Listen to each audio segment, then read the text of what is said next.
एक पास्ट का फ्लैशबैक का सीन जहां पर उस बेसमेंट के रूम से एक यंग लड़का बाहर निकलता है और देखता है कि चारों तरफ लोग टपके पड़े हैं। ये देख के वो डरा भी है बट उनके बीच से जाने लगता है अपने लंच बॉक्स को लेके। लंच बॉक्स देख के हम समझ पाते हैं कि ये विक्टर था और थ्योरी कहती है कि शायद विक्टर हमेशा से ही इस दुनिया में फंसा हुआ है और उसने अपना पूरा बचपन से लेके अब तक सरवाइव करके ही बिताई है और वो सब कुछ याद रखता है, उनको ड्रॉ करता है और उन मेमोरीज को भुलाने की कोशिश करता है क्योंकि वो बहुत ज्यादा ट्रॉमाफुल थी। और अब प्रेजेंट डे का विक्टर हम देख पाते हैं कि सोते हुए जूली को ड्रॉ करने लग रहा था और ये देख के जूली जगती है और क्रीप आउट करने लगती है। ये देख के विक्टर एक्सप्लेन करता है कि जो उसे उसके ड्रीम्स लग रहे थे बट वो तो सच्चाई निकली, सिर्फ उसके पास्ट की मेमोरीज थी जिन्हें वो भुलाने की कोशिश कर रहा था।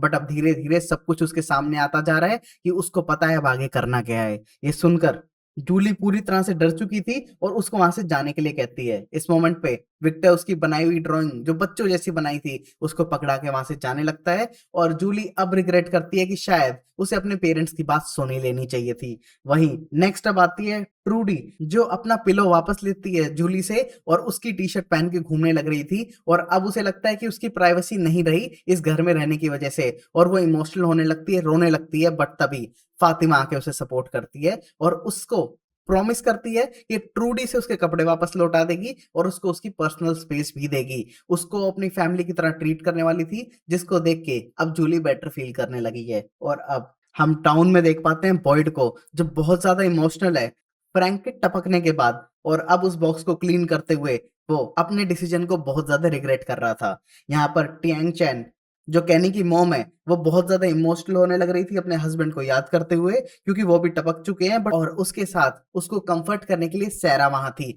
बट गाइस हमें तो पता है ना कि कैनी के डैड को टपकाने में सैरा का सबसे बड़ा हाथ है बट ये बात अब तक किसी को पता नहीं चली है। वहीं टेबिथा अपनी बेटी को बहुत ज्यादा मिस करने लगती है और अपने पास्ट ट्रॉमास को याद करती है कि किस तरह उसने पहले ही अपने एक चाइल्ड को खो दिया था और अब एक चाइल्ड उससे दूर हो रही है जो बिल्कुल भी सही नहीं है। यहाँ पर जिम उसे सपोर्ट करने लगता है बट जैसे ही ईथन आता है जिम उसको डिस्ट्रैक्ट करने के लिए सीधा डाइनर की तरफ ले जाने लगता है।